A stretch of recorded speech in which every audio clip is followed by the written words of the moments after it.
По 25 години новинарите добија нов етички кодекс, прв што јасно поставува правила и за вештачката интелигенција. Што смее, што не смее да прави новинарот во време на AI, портали, брзи објави, политички притисоци, борба за кликови, каде е границата меѓу јавен интерес и сензационализам. Вечерва за новите правила, но и за старите слабости на професијата разговараме со претседателот на ЗНМ Младен Чадиковски. Добро вечер, добре дојдовте, Младен. Добро вечер, добре најдов. Благодарам на поканата. Зошто ни треба нов етички кодекс за нашата професија? Пред повеќе од 25 години е изработен овој до вчера актуелниот кодекс на новинари, по кој што се водевме или генерално се водеа принципите на новинарството, кој беше навистина добар, квалитетен, содржаен и одговори на времето во кое што беше создаван. Меѓутоа, после 25 години работите се променети. Кажа и самата во најавата, новинарството не е исто како што беше, може би ги задржува истите суштински принципи на работење, меѓутоа има многу работи што се надвор од тоа. Појавата на прво интернетот, онлайн порталите, потоа и на социјалните мрежи и вештачката интелигенција во одредени сегменти драматично го менуваат начинот на кој што новинарите треба да размислуваат во насока на добивање подобри, поверодостојни, поквалитетни, побрзи информации. Токму поради тоа мислевме дека е време за нов кодекс, дури ако јас се прашувам малку може би и доцниме, меѓутоа нели подобро денеска отколку утре. Веќе го имаме новиот кодекс и мислам дека се опфатени клучните сегменти на она што сакаме да го има, а тоа е да одговара на потребите на новото време и да биде своевиден договор меѓу новинарите и јавноста. Како да ги препознаеме и да им веруваме на оние што се новинари наспроти оние што навистина ниту се чувствуваат така во својата кожа, може би сакаат да се представуваат, меѓутоа не се тоа, бидејќи работат само на социјалните мрежи или се во трка по кликови и така натаму и така натаму. Ми се допадна таа формулација во кодексот ја има, дека е практично договор помеѓу новинарите и јавноста. Долго се соочуваме со ерозија на довербата во медиумите и во новинарството како професија, затоа зборуваат не само меѓународни мониторинзи, не само извештаи, зборува и тоа што малкумина сакаат да ја изучуваат и да ја работат оваа професија.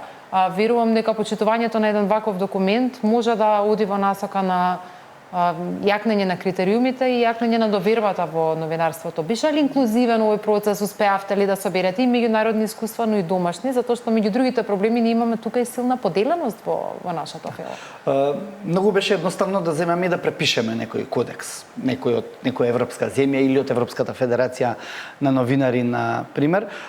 Меѓутоа, секоја земја има своји специфики со кои што се бори. И токму заради тоа решивме да направиме ваков процес во кој што повеќе од 2 години практично се работи на изработката на новиот кодекс. Тука имаше и некои причини кои што се оправдани во одреден период. Немавме доволно средства како да го финансираме целиот тој процес и така натаму и така натаму. Зашто сум благодарен на пример на луѓето што учествуваа, кои што работеа и без хонорари во еден сегмент од работењето. И реков ќе беше полесно да препишеме, но сакавме да направиме автентичен кодекс и мислам дека направивме. Се одржа 30 на состаноци со различни интересни групи и заедници во новинарската заедница, без разлика дали доаѓаат од онлайн медиуми, од традиционални медиуми, од локални и регионални медиуми и направивме еден сериозен документ кој што беше ставен и на јавна расправа пред отприлика 2 месеца, повеќе од 1 месец беше на јавна расправа, каде што добивме 20-на, сега не ме држете за збор, но сигурно беа десетици забелешки, каде што може да, или не би ги нарекол забелешки, повеќе можности за подобрување на текстот на кодексот од целата новинарска заедница и успеавме, на крајот успеавме, го добивме тоа што го добивме, еден кодекс проширен, Значи, не е сосема нов од оној првиот, меѓутоа е проширен, надграден, модернизиран, осовремен, во рамки на сето она што се вели не само вештачка интелигенција, туку и во рамки на тоа на начинот на кој што се известува за работи кои што се се почести во денешно време, за кои што порано можеби не сме размислувале толку многу. Да не споменувам несреќи, убиства, самоубиства и така натаму и така натаму. Ова го праша под аспект на тоа што финалната цел нели не е да имаме убав документ ние како новинари, како редакција, туку и тој да се применува. Така е. И затоа е важно колку го чувствуваат како свој новинарите. И токму затоа и сакав вечерва да разговараме. Можеби јавноста нема секој еден вака личен интерес да се запознава со документот, меѓутоа мислам дека секој треба да има личен интерес, медиумите и новинарите да бидат професионални и етични. Јас мислам дека доколку денеска, еве вие како новинар или јас како новинар, доколку имаме дилема на одредена теза, наратив, одредена информација, и ако си го поставиме кодексот пред нас и да речеме чекај, ако овде имам дилема за ова, ќе го побарам тој и тој член, ако овде имам дилема за ова, ќе го побарам тој и тој член, во многу нешта ќе одговори. Тој нема да даде никогаш одговор на сите прашања. И тоа така и треба да биде, бидејќи сенсот на новинарите на крајот треба да победи, треба да преовлада. Сенсот на вистинските новинари. Ако ние не го чувствуваме нашиот сенс кој што не води кон етиката и професионализмот, тогаш и 100 кодекси да имаме ќе ни биде попусто. Меѓутоа еден компас. Можеме да му веруваме до некаде, еве нека биде, но исто така новинарите треба повеќе да се веруваат на својот сенс, на некои прашања, на некои дилеми, етички, професионални, тој нема да даде одговор, бидејќи едноставно не можете да предвидите се што се случува во денешно време во новинарството или ајде на мрежите, на секаде онаму од каде што доаѓаат информации. Па не и во општествениот живот, како што кажа, се случивме со ситуации за жал со кои никогаш не сме сонувале дека може да ни се случат. Каде најчесто се миша јавниот интерес и интересот на јавноста, ништо што го видов уште во преамбулата на документот, што сакаме да кажеме со тоа дека тие работи се мишаат? Јавниот интерес не е секогаш исто што е интересот на јавноста. Интерес на јавноста денеска може да биде се. Може да биде работи кои што навистина се дел од приватниот живот на одредени луѓе, политичари или бизнисмени или новинари, кои да е. Меѓутоа, ако таму нема јавен интерес, тоа треба да се направи дистинкција со интересот на јавноста. Вие за да се меша ли тоа често според? Се меша често, понекогаш делот онлайн порталите или ајде да ги наречам оние онлайн медиуми кои што се во трка за кликови, многу често интересот на јавноста го мешаат со јавниот интерес, веројатно во трката по тие кликови за да бидат најчесто први или за да сервираат информација која што ќе биде кликана.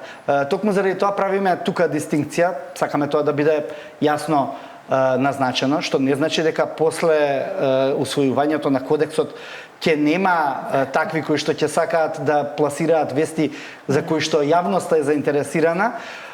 Меѓутоа, оние што сакаат да бидат професионални, ќе знаат дека тоа не е јавен интерес и не е исто. Токму заради тоа решивме да направиме една мала дистинкција и еве драго ми е што и ти што си во традиционален медиум каде што нели овој дел од информациите многу често се во рамките на овие професионални стандарди за кои што го збориме, си ја приметила таа разлика и добро е, меѓутоа ќе треба да го сватат повеќе од колегите.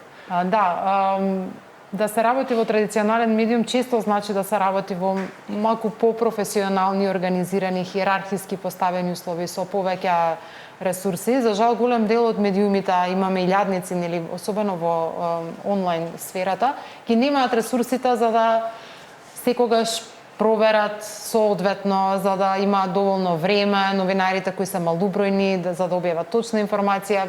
Видов констатација и предупредување дека неточното информирање е најчестиот проблем во медиумите. Што е причината? Дали е ова недостатокот на ресурси или можеби се уште во медиумите имаме предизвик со некој друг тип на на притисоци или проблеми кои што доведуваат до тоа практично јавноста да биде излажана кога ќе прочита некоја информација? Велат има факт чекери што работат на мрежите за да факт чекираат. Ја би рекол дека основата на новинарството е факт чекерството. Проверка на информациите не смее да ни биде луксус. Разбираме дека денеска редакциите се многу поосиромашени и традиционалните, одошто што тоа беа во минатиот период. И разбираме дека не е секогаш можно секоја информација да се провери на начин на кој што би биле задоволни и новинарите и читателите. Меѓутоа, основна проверка на информацијата пред пласирање за новинар и за медиум кој што пледира да биде на овој пазар, пледира да биде, например, дел од регистарот на професионални онлайн медиуми, на Промедија или на оној што е во АВМ, мора да биде основата. Разбираме дека македонскиот маркетиншки пазар е мал за да може да ги задоволи потребите на сите медиуми, за да можат да исплатат достоинствени плати и затоа понекогаш се бориме со таа појава. Меѓутоа, едно без друго не иде. Проверката на информацијата заедно со оди рака под рака со новинарството и она што го нарекуваме професионално новинарство. Поголемиот дел од медиумите и денеска се грижат за тоа. Не само традиционалните, и во онлайн медиумите. Има сериозни редакции кои што и покрај тоа што се помали од традиционалните медиуми, сепак наоѓаат и време и можности за да ги проверат и да ги пласираат на начин кој што одговара на професионалните новинарски стандарди. Зошто е ова важно да продолжи? Зошто е ова важно да го негуваме? Затоа што во општеството ќе продолжи читањето на вестите на начин на кој што сега е. Тоа е точно, да, се трага по кликбейтови, се трага по вести што се сензационалистички, меѓутоа голем дел од читачите, голем дел од гледачите се уште сакаат да прочитаат веродостојна, проверена информација. Веќе не сум сигурен дека е толку важно да се во ова време на наплив на информации и дезинформации. Не е толку важно да си прв, колку е важно да си проверен и точен. Нормално, тоа не значи дека треба после 3 дена да реагираме, меѓутоа секако е важно и значајно. Споменавме дека и дел од предизвиците со кои се соочивме биле основа на документот кој е изработен, како да се однесуваат новинарите во случаи на несреќи, самоубиства, убиства и така натаму. Имавме случајот со Кочани, можеби најтешкиот случај за новинарите, па и за уредниците кои тој ден се соочија со тагата, со трагедијата на овој наш град. Што препорачувате во овој дел, што предвидува кодексот во ваквите ситуации, бидејќи морам да признам, тој ден имаше огромен број на етички дилеми, што треба да се емитува, што треба да се каже, кои слики и снимки треба да се пренесуваат, а мислам дека исто така јавноста беше многу вознемирена и од едно самоубиство во Скопје во кое има малолетно дете настрада и тука постои огромен број на етички дилеми, што треба да се каже, што не, дури мислам дека медиумите и греше, а и во едниот и во другиот случај. Ајде од последното, па ќе се вратиме, бидејќи можеби е помалку комплицирано за објаснување, барем јас така мислам со случајот на самоубиството во Скопје. Да. Значи, од тоа не сме да се прави спектакл. Од тоа се правеше спектакл и преку секојдневните судења. Тоа беше сегмент кој што мора новинарите да го избегнат. Или, пак ќе кажам, дел од оние кои што се обидува да ловат на тоа сензационализам и кликови. Личната трагедија не смее да ја претвориме во сензација. Тоа е она што мислам дека кодексот апелира. Кодексот не може да забрани, кодексот не може никому да му наложи што да прави, меѓутоа кодексот може да апелира личните трагедии од нив да не правиме сензационалистички наслови и сензационалистички вести. Личните трагедии се лични, затоа се лични, за да може семејството да се ги изживее, да може семејството на мирен начин да се прости од саканите, од оние што ги загубиле. Слично беше во трагедијата во Кочани.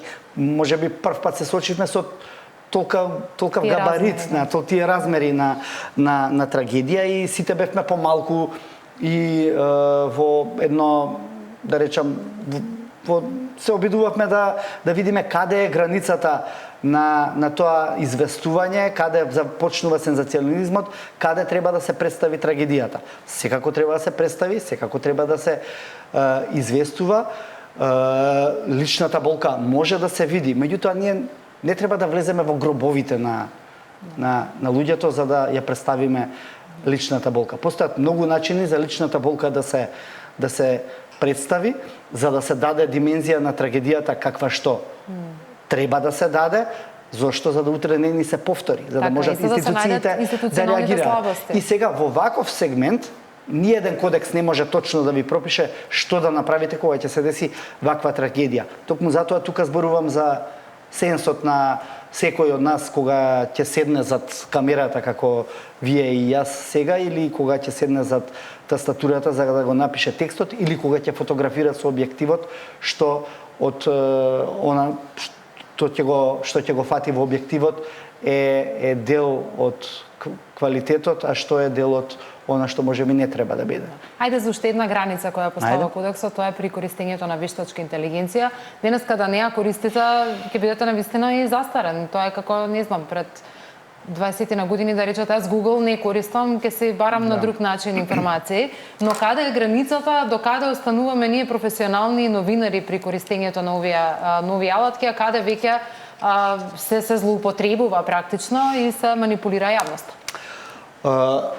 Да, еве и денеска тоа се обидов да го елаборирам. Претпоставувам дека поголем дел од новинарите ќе се сложат. Дефинитивно не сме против вештачката интелигенција, напротив, таа може многу да ни помогне на нас како новинари. Транскрибира интервјуа, симнува текстови, преведува, може да анализира одредени поголеми содржини, да ви ги издвои оние делови што ве интересираат, да не мора да барате вие во 60, 70, 100 на страници, што е најважно, иако и тоа сме го правеле порано. Меѓутоа, може многу да ни олесни да добиеме во време, за да добиеме во квалитет на она што го известуваме. Она што не треба да се случи е вештачката интелигенција да го замени новинарството. Тоа и не може да се случи. Не може да отиде вештачката интелигенција на терен и да трча по соговорник и да му постави прашање.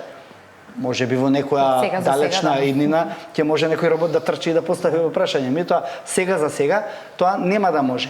Не може да постави под прашање кое што во моментот ќе биде од калибар кој што ќе ги задоволи стандардите на граѓаните, на оние што сакаат да ве слушнат. Не може да истражува криминал и корупција вештачката интелигенција, барем не на начин со оние информации што не се секојдневно достапни на интернет. Може би мораше да пребара низ Google и низ оние алатки кои што постојат за да се види чија фирма е чија, меѓутоа не може да го истражува криминалот и корупцијата, што е една од основните работи на новинарството, да ги открива малформациите на системот.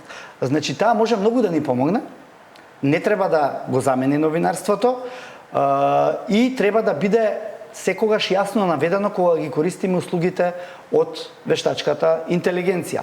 И не треба од тоа да се срамиме, да напишеме дека одреден текст е помогнат од вештачката интелигенција во делот на прибирање податоци или транскрибирање на одредени делови.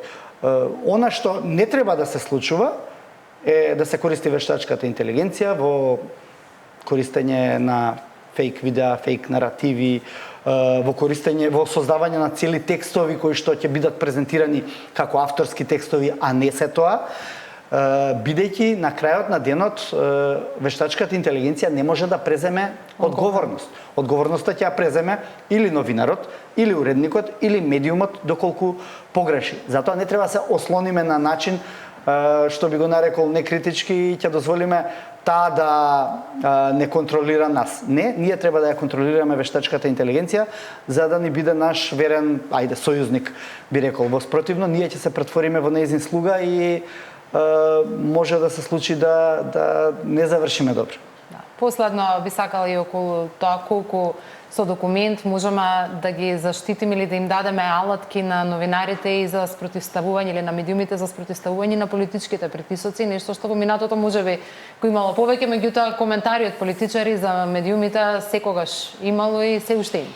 Па, придржувањето до кодексот и до претходниот нас многу пати ни помогнало, кога сме биле под одреден притисок на политички бизнис моќници. Ова го говорам од искуство сега на председател на ЗНМ, кога сум гледал со какви ситуации се соочуваат новинарите во рамки на својата работа, дали тоа биле тужби, дали биле закани за тужби, дали биле друг тип на закани кои што предизвикуваат несигурност во нивното работење, предизвикуваат да не се чувствуваат добро, дали биле тоа онлайн закани кои што се се по-чести денеска на интернет и се можеби новата форма на насилство која постои во медиумите.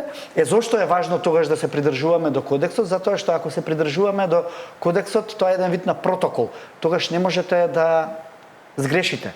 Дури и да сгрешите, вие сте се придржувале до оние насоки кои што ви ги дава кодексот и во тој случај сте чисти. Прво сте чисти пред себе, а потоа сте чисти и пред евентуално судските или други органи пред кои што може да биде притисокот, нели, ако сака да ве тужи некој политичар или бизнисмен.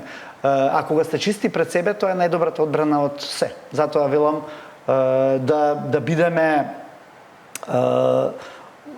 луѓе кои што живеат во рамки на нашите професионални стандарди, а кодексот ни помага или ќе ни помага за да можеме меѓу другото и да се одбраниме од притисоците кои денеска за новинарството не се навистина мали. Така. Благодарам Младен Чадиковски. Мислам дека успеавме некои контури на овој документ да појасниме пред јавноста. Посакувам успешно спроведување и раст на довербата во медиумите и повисоки стандарди секако во нашата фела. Благодарам. Благодарам.